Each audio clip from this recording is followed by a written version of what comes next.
रस्त्यात छेड काढणाऱ्या कान्हापासून वाचविण्यासाठी, गोपिकांना सांभाळण्यासाठी अनेक गाणी आली. आज गोकुळात रंग खेळतो हरी, राधिके जरा जपून जा तुझ्या घरी.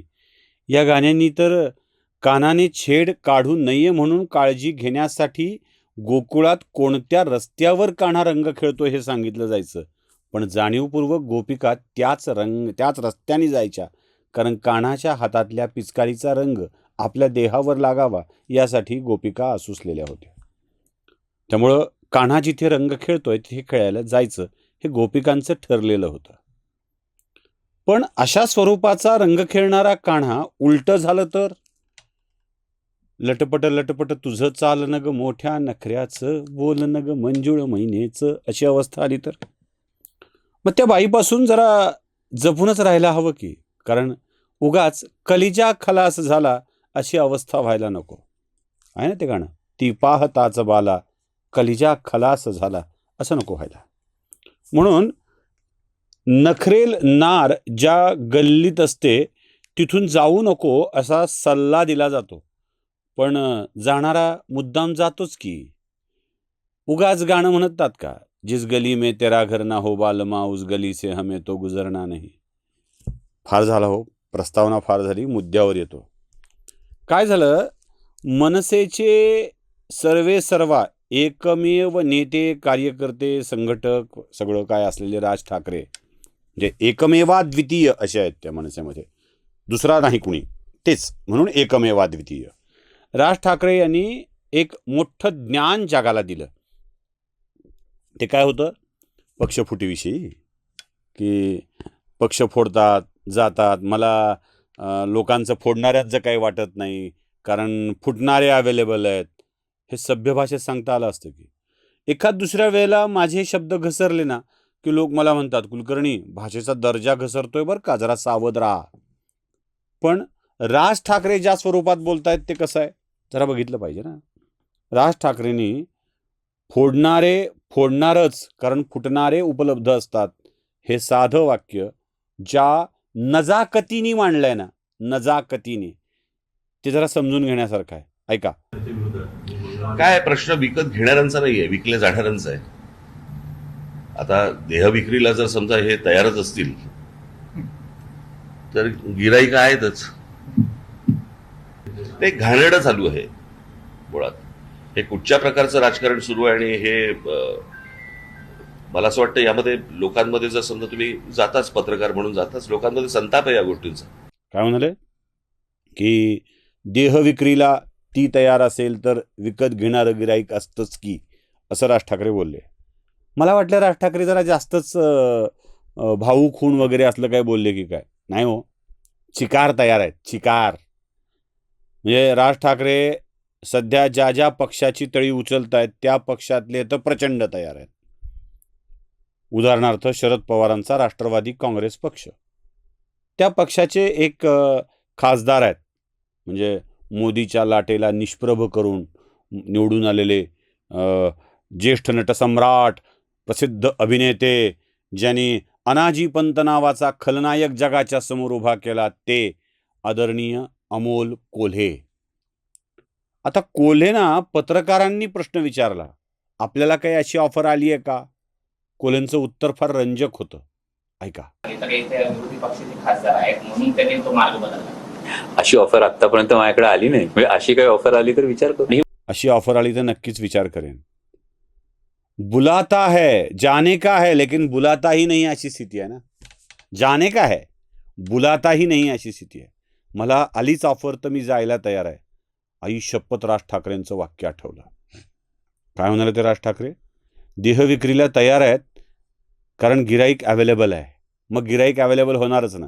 बाजारात असलेल्या ग्राहकांना देह विक्रीला उभी असलेली ललना हवीच असते आणि ते तिकडं जातात, ते खरेदी करतात. अमोल कोल्हे काय राज ठाकरे साहेब? म्हणजे मला उगाच राज ठाकरेंनी बोलल्यावर ते प्रसंग आठवला, चित्रपटात दाखवतात तो. म्हणजे त्या गल्लीत त्या गजरा लावायच्या, गल्लीत गेल्यानंतर ती कशी लाली लिपस्टिक लावून, छान पावडर तोंडावर लावून, चमकीचं लुगडं नेसून जितकं शक्य आहे तितकं दाखवता येत असे नखरे करत थांबलेली असते ना, कुठलं तरी चार्लीचं किंवा डी शंकरचं स्वस्तातलं परफ्यूम घेऊन असं मस्त अंगावर मारून थांबलेली असते. आणि मग हा तिथून त्या कोणता चित्रपट तो आमिर खानचा ला ला ला ला ला करत फिरतो बघा तो, हां त्याच्यासारखं गजरा बिजरा बांधून फिरत असतात लोक. मला उगाच राज ठाकरेंचं वाक्य ऐकलं की ते आठवलं आणि हे आठवायचा अवकाश अमोल कोल्हेंचं हे वाक्य समोर आलं. एवढंच नाही हो, म्हणजे अमोल कोल्हे म्हणाले असते की ऑफर आली तर मी बघितलं असतं. त्याच्या आधी फार ते मस्त बोललेत. याला सरळ सरळ लाईन मारणं म्हणतात. सरळ सरळ म्हणजे त्या तिथे चलना चलने काय क्या असं म्हणून असं करून विचारलं जातं. पण अमोल कोल्हे हे सगळं म्हणजे कृती न करता बोलत होते. म्हणजे देवेंद्र फडणवीस इन्फ्रामॅन आहेत. महाराष्ट्रातल्या एखाद्या माणसाला दिल्लीत चान्स मिळणार असेल तर बरंच आहे की वगैरे वगैरे असलं काय बोलत होते. बघा ना, आता जे काही केंद्र पातळीवर वेगवेगळ्या नेत्यांची महत्वाच्या भविष्याच्या दृष्टीने नावं घेतली जातात, या प्रत्येकाचं एक वेगवेगळं डिस्क्रिप्शन हे दिल्लीच्या सर्कलमधून एक बघितलं जातं. यामध्ये ही चांगली गोष्ट आहे ना, मराठी माणसाचं नाव जर इन्फ्रामॅन म्हणून येत असेल तर.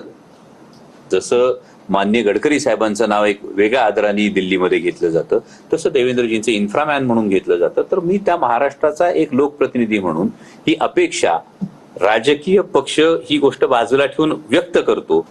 पाहिलं म्हणजे राज ठाकरे 2 दिवस आधी हे वाक्य बोलतात, त्याच्या दिवसाआड इकडे तिकडे अमोल कोल्हे आपल्या इच्छा प्रदर्शित करतात, हे सगळं बोलून दाखवतात.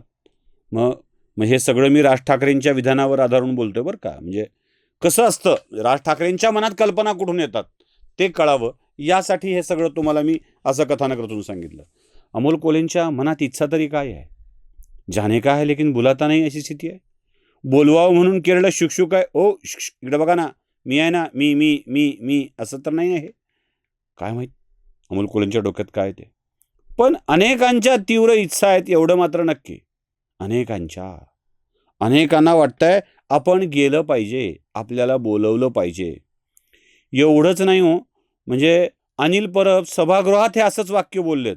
म्हणजे अहिरांचा बुलडोजर फिरला आणि माझी इच्छा होती जाण्याची असं परब सभागृहात बोलले.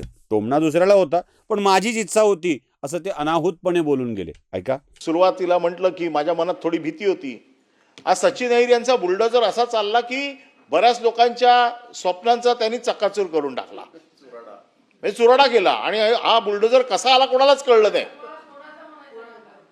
आम्ही काही लोकांचा, मला वाटतं मला व्हावं, काही लोकांचा केला बसून बोलू नका. आणि मग अशा लोकांच्या दुःखावरती जर कोणी फुंकर मारली असती तर फार मोठा चमत्कार झाला नसता, पण निवडणुकीत थोडा बहुत चमत्कार झाला असता ही भीती दादांच्या मनात होती. पाहिलं आहे ना राज ठाकरेंचं तंतोतंत वाक्य.